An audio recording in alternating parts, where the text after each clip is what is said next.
Olá, sejam bem-vindos ao programa Vida de Empresário. Hoje nós temos o Guilherme Moreira, acho que todos que acompanham o programa ao longo de todos esses anos, é o nosso economista. E todo começo de ano ele volta. Guilherme, meu amigo. Prazer estar aqui. Prazer é meu de novo você aqui. Eu brinco, ele é o nosso economista-chefe. Queria que você se apresentasse lá e vamos começar a falar sobre inflação, que é onde... Eu sou Guilherme Moreira, sou coordenador do IPC da FIPE, que é o Índice de Preço ao Consumidor. A FIPE é muito conhecida por fazer índices, né? Acho que o produto mais conhecido hoje, talvez, junto com o IPC, é o Tabela FIPE Veículos. Mas a FIPE é uma fundação com muitas atuações em diversas áreas, mas basicamente acho que essas são as coisas mais conhecidas. E eu cuido da área de inflação, que é um tema que afeta a vida de todo mundo. É por onde nós vamos começar. Inflação. Vamos lá. Mudança de governo, independente de não falar da política. Mudança de governo, existia uma política de inflação e agora com esse novo governo. Qual é a perspectiva que vocês enxergam dessa inflação até o final do ano e a tendência dela? A gente tem que entender esse processo inflacionário voltando um pouco no tempo. Nós vínhamos com inflações muito comportadas até a pandemia. A pandemia causou uma desorganização na economia que nunca vista. Então, se a gente lembrar, no primeiro ano da pandemia, que foi 2020, você teve queda de preço de combustível, de hotelaria, porque estava tudo fechado. Então, você não tinha nem preço para coletar disso. Mas você teve um grande aumento de alimentos, principalmente a alimentação no domicílio. Então, o índice médio foi baixo até, mas você teve uma baita inflação de alimentos que para as famílias, principalmente de baixa renda, é o que pesa muito. Aí vem 2021, você começa a retomar a atividade, as atividades econômicas, e você começa a ter inflação em outras áreas, por exemplo, combustível, as pessoas voltaram a andar de carro, você começa a ter... Então, e 2022 a mesma coisa. Quem volta em 2022? Serviços, as viagens principalmente, turismo, hotelaria, educação. Então, o processo inflacionário são vários trens andando ao mesmo tempo e que a velocidade média desses trens dá a inflação média. Mas quando a gente olha o agregado, o desagregado disso, você tem impactos muito diferentes nas pessoas. Então, a classe mais baixa sofreu demais com a inflação de alimentação, que foi o dobro da média. E a gente considerar que uma família que ganha até 3 salários mínimos, por exemplo, ela gasta 2/3 do salário dela com alimentação e habitação. Então tem essas questões. Então a gente encerrou esse ano com uma inflação, aí depende do índice que você usa, mas não foi uma inflação muito alta, mas você teve uma queda muito forte de combustível e uma alta muito grande de alimentação. Para este ano, 2023...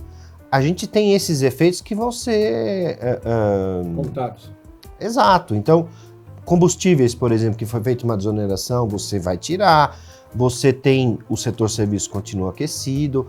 Então, você tem uma série de fatores que podem trazer algum problema aí para a inflação. Mas eu acho que o principal problema da inflação é que ela retira a renda das famílias. Retira a renda das famílias de famílias que ainda não se recuperaram totalmente dessas crises todas que a gente vem passando. Você, há um tempo atrás, eu guardo isso e uso muito essa sua frase, e o nosso amigo Choeira é a mesma coisa, você dizia que as pessoas que estão empregadas estavam agindo como não empregadas. É verdade. Ninguém comprava, ninguém fazia nada, tal. Essa sua frase, ela ainda continua? Como é que você enxerga isso? Porque isso é uma frase que você falou, acho que há uns 2 anos, eu não lembro direitinho, mas eu guardei ela muito bem. Eu continuo usando ela muito bem. Então, isso que você enxergou, eu não sei como é que vocês estão enxergando, se as pessoas voltaram a comprar. Me parece na área de turismo, estou dizendo a minha opinião, agora parece que deu uma elevada, uma crescente. Todo mundo queria dar uma viajada, uma saída. Então, eu queria essa sua opinião sobre essa sua frase, que eu adoro. Faz tempo, né? Isso foi acho que 2015, né? Eu nem sei, faz muito tempo atrás. Enfim, mas é uma verdade. Esse é o grande perigo, quando os empregados se comportam como desempregados, ou seja, retraem, confiança cai. Eu acho que nós estamos num momento diferente. E a gente tem que olhar o seguinte, nós temos 2 Brasis convivendo juntos. Esse é o grande desafio. Você tem um Brasil que é de renda mais baixa e está com dificuldades imensas ainda. e você tem um Brasil de renda muito alta, poucas pessoas com renda muito alta. Então você viu isso claramente durante a pandemia. O mercado de luxo, de nicho, nossa. Mas porque a pessoa assim, eu não sei se eu vou estar vivo, eu vou comprar um carro importado que eu sempre quis ter na vida.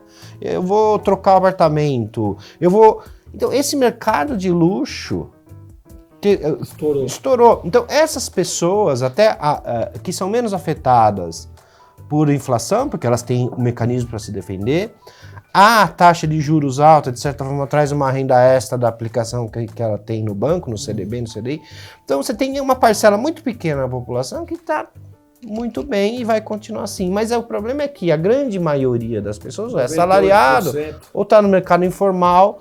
E aí você teve essa grande maioria, que é o que sustenta o mercado brasileiro, sustenta a economia, está ainda em grandes dificuldades. Então esse foi o tema da discussão da campanha eleitoral.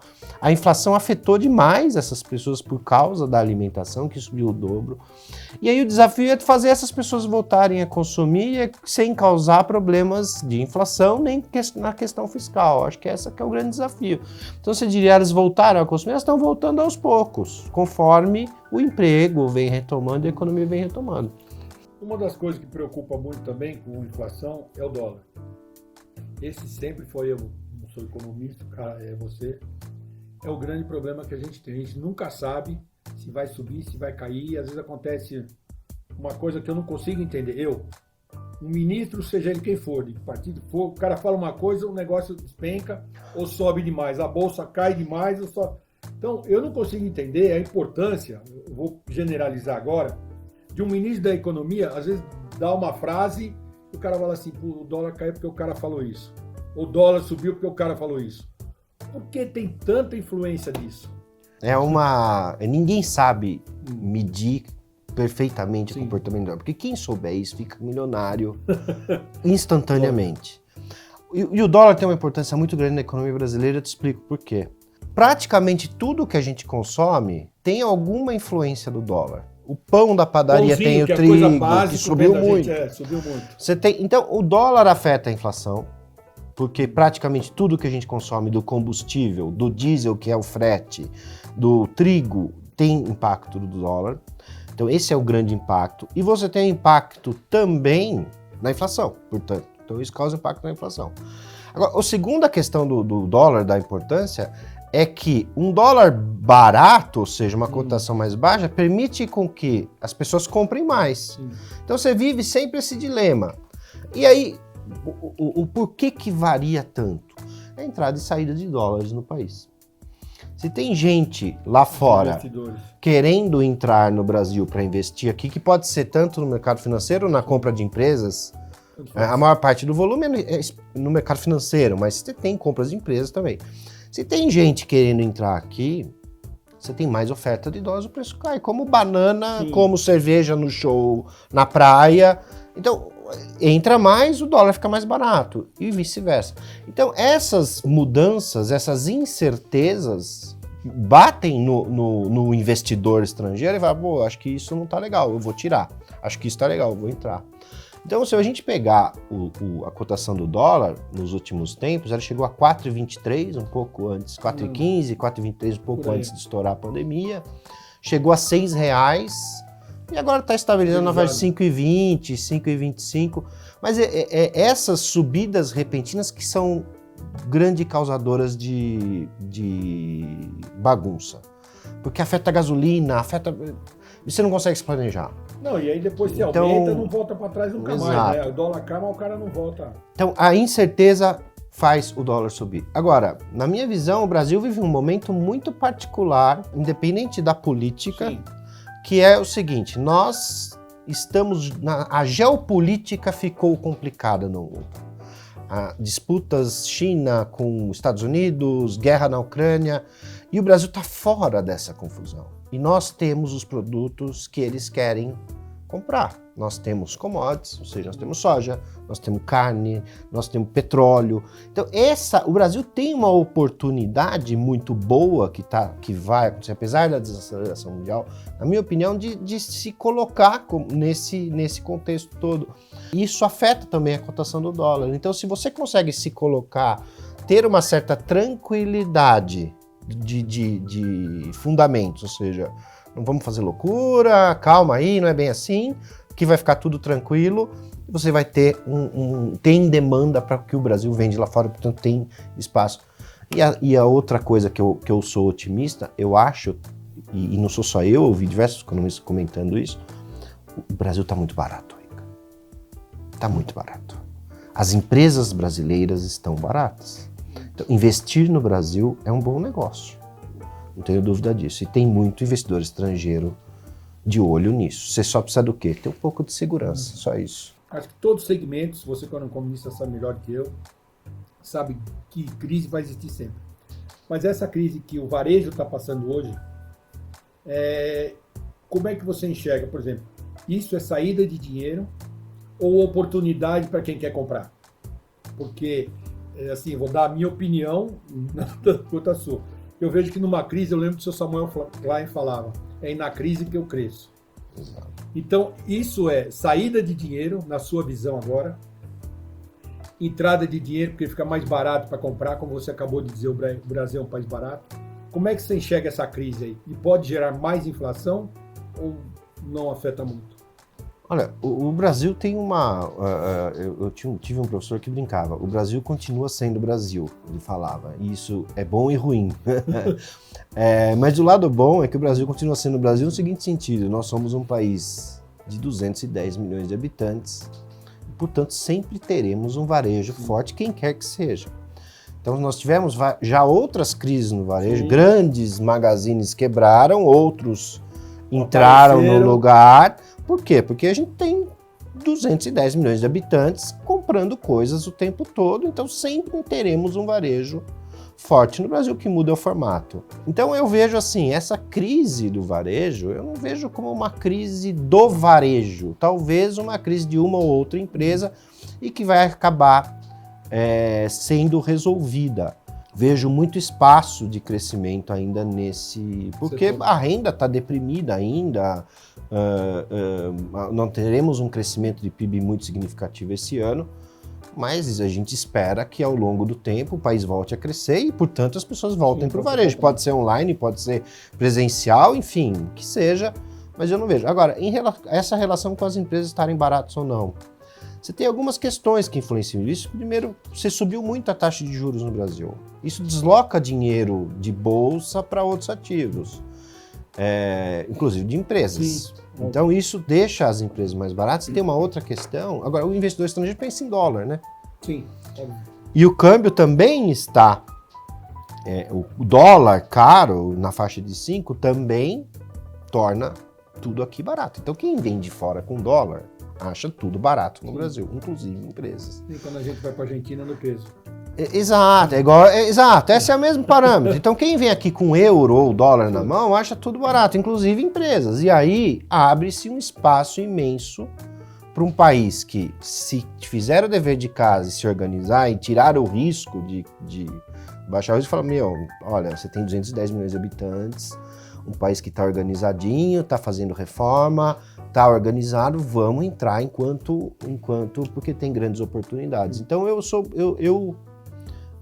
cara, a política sempre traz surpresas pra gente. Desde o tempo que fundou o Brasil. Mas, Descobrimento, quer dizer, fundou não. Mas, passando essa agitação toda, ou seja, esse começo de governo, eu sou otimista. Eu acho que nós temos espaço ainda, inclusive para a indústria, que é o setor que mais perdeu no Brasil. Eu li um artigo uma vez, não lembro de quem foi, mas era um economista. Ele falava que o Brasil independe dos partidos políticos. O Brasil vai e vai, entendeu? E ele foi explicando por quê. Mas assim, isso é uma vantagem, né? Eu acho que é uma grande vantagem. Porque é um país, eu estava falando da indústria, né? Você sempre traz muito industrial aqui, o próprio Paulo Schwerer, que é da Fiesp, eu trabalhei na Fiesp já. Então eu tenho um carinho muito grande pela indústria. Mas se você pegar a indústria brasileira e você pegar todo o mercado da América Latina e a participação da indústria brasileira você tem um grande espaço para o crescimento da indústria no Brasil para atender todo o mercado, que é o que o México está fazendo com os Estados Unidos. Sim. Essa confusão geopolítica traz oportunidades. Então, a indústria de alimentos no Brasil, por exemplo, que o frete é importante. Se você tiver uma reforma tributária que reduza um pouco esse custo, e é o que está sendo encaminhado, você traz uma grande oportunidade de reindustrialização no Brasil via essas indústrias que naturalmente têm vantagens, que não precisa ninguém dizer vai ser esta ou este grupo. Mas, por exemplo, alimento no Brasil, indústria de alimentos. Você tem alguma dúvida que o Brasil tem vantagens nisso? Nenhuma. Pode ser um grande fornecedor para toda a América. Então, eu vejo o Brasil, apesar da situação delicada do fiscal, eu ainda vejo grandes oportunidades. Mas, dentro da sua visão, vamos falar de inflação, porque é uma das coisas que mais pega e a gente sabe disso. Você acha que no final do ano, qual é uma previsão que vocês têm em relação ao PIB e à inflação? Vocês acham que o PIB é negativo ou não? E essa inflação vai ser previsão do que aconteceu, do que se esperava? O ano passado tinha uma ideia de inflação, ou se esse ano, com a entrada desse novo governo, tal, se vai se manter ou não? A inflação, você tem questões que já estão contratadas para a inflação desse ano. Por exemplo, a volta do imposto dos combustíveis, uma série de exonerações que foram feitas, você tem a volta do setor serviço que está precisando. Então tem uma série ainda de coisas. Então, na nossa expectativa lá da FIPE, a gente acha que esse ano estoura a meta. Então nós estamos com uma previsão de uma inflação do IPC da FIPE em torno de 6,5%, que não é um absurdo, mas é uma inflação alta, considerando toda a inflação que nós tivemos desde 2020. E o PIB, eu sigo um pouco o que o mercado fala. O mercado está dizendo aí 0,7, 0,8, 0,9, 1. Eu acho que tem espaço para crescer um pouco mais que 1. Eu acho porque isso. A maioria dos economistas que eu leio, né, não tendo nada disso, é que vai ser positivo. Pelo menos essa expectativa. Eu acho que sim também. Já vi que acima de 0,5 a pessoa está acreditando e acredita que possa ser. Se for isso, eu acredito que... Historicamente, os primeiros anos dos governos, em geral, você tem um impulso extra aí. Mas eu acredito, nós tiramos, na verdade, a crise, e o ano passado, por conta das eleições, você deslocou um pouco o crescimento de 2023 para 2022. Você antecipou o crescimento e agora você vai ter que pagar crescimento um pouco por causa das medidas todas que nós tivemos, etc. Mas eu não estou tão otimista quanto a média do mercado, não. Eu acho que tem grandes oportunidades aparecendo aí. E o que você pode falar sobre essas... Você enxerga nessas grandes oportunidades? O que você acha que é importante para a gente? Porque eu vejo a seguinte coisa. Todo mundo fala, eu digo os economistas, que são os especialistas, país bom é país em desenvolvimento e consumindo. Seja o básico, mas consumindo. Como a gente falou antes, às vezes nem consumindo estão. Né? Eu não sei o que isso afeta. Passagem de avião virou um negócio que vai ficar que nem era antigamente, tempo da minha avó. Só viajava de avião quem era muito rico. Antigamente você tinha todo mundo viajando de avião, coisa. Hoje a gente que viaja às vezes sabe que está impossível. Então o que isso reflete no processo, eu estou falando de inflação, porque a gente sabe do combustível, o avião é outra coisa, tal, mas nós vamos chegar num ponto em que a elite vai ficar cada vez mais elite algumas áreas de consumo. Esse é o grande problema do Brasil, né? Porque uns ganham mais, que você tem uma parcela pequena que ganha muito e uma parcela grande que ganha pouco. E essa distância aumentou.